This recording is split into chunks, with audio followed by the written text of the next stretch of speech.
എങ്ങനെ ഇതിനൊക്കെ കഴിയുന്നു?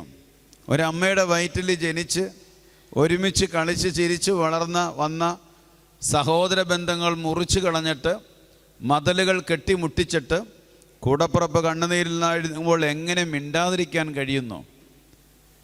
എങ്ങനെ ക്ഷമിക്കാതിരിക്കാൻ കഴിയുന്നൊരു പിടിയും കിട്ടുന്നില്ല.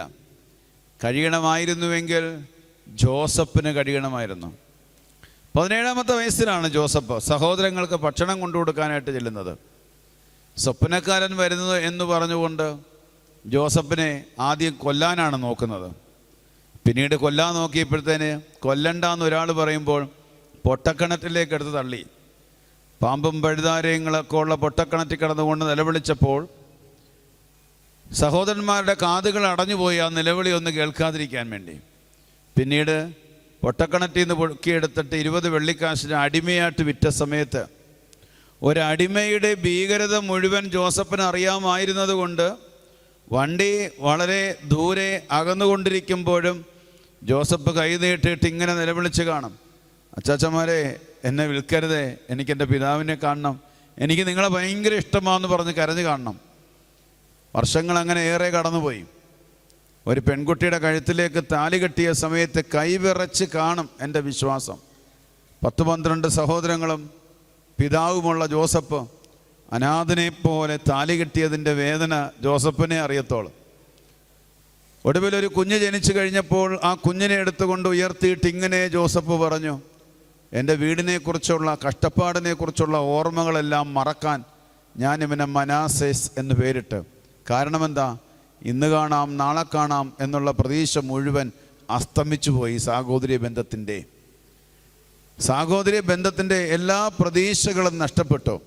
നിങ്ങൾക്കിത് മനസ്സിലാകണമെങ്കിൽ കുടുംബത്തിൽ സഹോദരങ്ങളുടെ ഇടയിൽ ഒരു നല്ല ഫംഗ്ഷൻ നടക്കുന്ന സമയത്ത് നാട്ടുകാരെ മുഴുവൻ വിളിച്ചിട്ടും നിങ്ങളെ ഒന്ന് മാറ്റി നിർത്തി നോക്കണം. ആ വേദനയുടെ ആഴം ഒന്ന് മനസ്സിലാകണമെങ്കിൽ കൂടപ്പുറപ്പുകൾ കണ്ടിട്ട് മുഖം വെട്ടിത്തിരിച്ച് കളഞ്ഞിട്ടൊന്ന് പോയി നോക്കണം. കഷ്ടതയിൽ സഹോദര ബന്ധങ്ങൾ മുറിച്ച് കളഞ്ഞുകൊണ്ട് അകന്ന് ജീവിക്കുമ്പോൾ എനിക്ക് പറയാൻ കഴിയും, മനസാക്ഷിയുള്ള ഒരുവനും സുഖമായി കിടന്നുറങ്ങാൻ പറ്റില്ല. രക്തബന്ധങ്ങൾ തമ്മിൽ മുറിച്ച് കളഞ്ഞിട്ട് മക്കളെ പടിയിറക്കി വിട്ടിട്ട് ഒരു മാതാപിതാക്കൾക്കും സുഖമായി കിടന്നുറങ്ങാൻ പറ്റുമെന്ന് എനിക്ക് പറയാൻ പറ്റില്ല.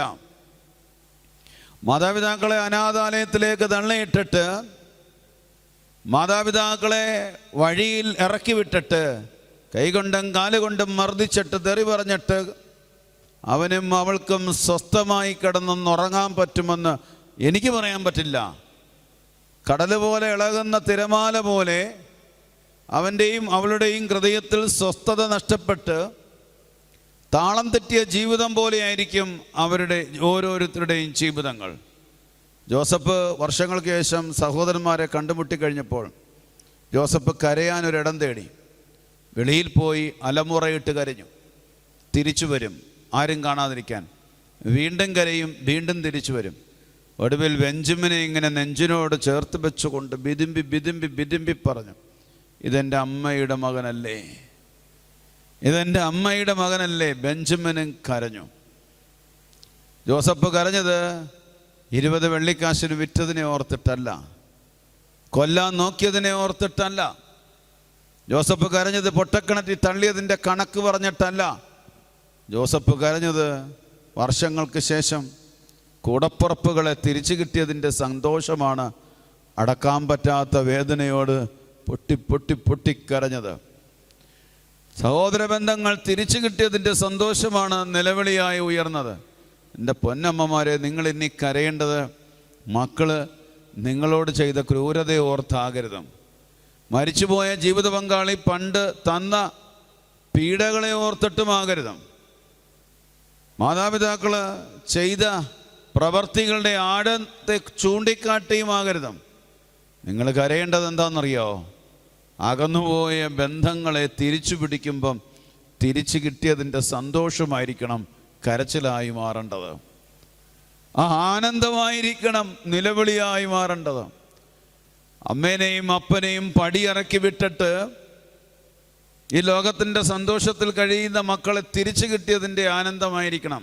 കണക്കുകളൊന്നും നിരത്തി വെക്കരുത്. എല്ലാം മറക്കാൻ ഒരു മനാസേസ് ജനിക്കണം. എല്ലാം മറക്കണം. അമ്മയുടെ മകളെ, അമ്മയുടെ മകനെ, പിതാവിൻ്റെ മക്കളെ തിരിച്ചു കിട്ടുന്ന ഒരാനന്ദത്തിൻ്റെ കണ്ണുനീര് ഒഴുക്കണം.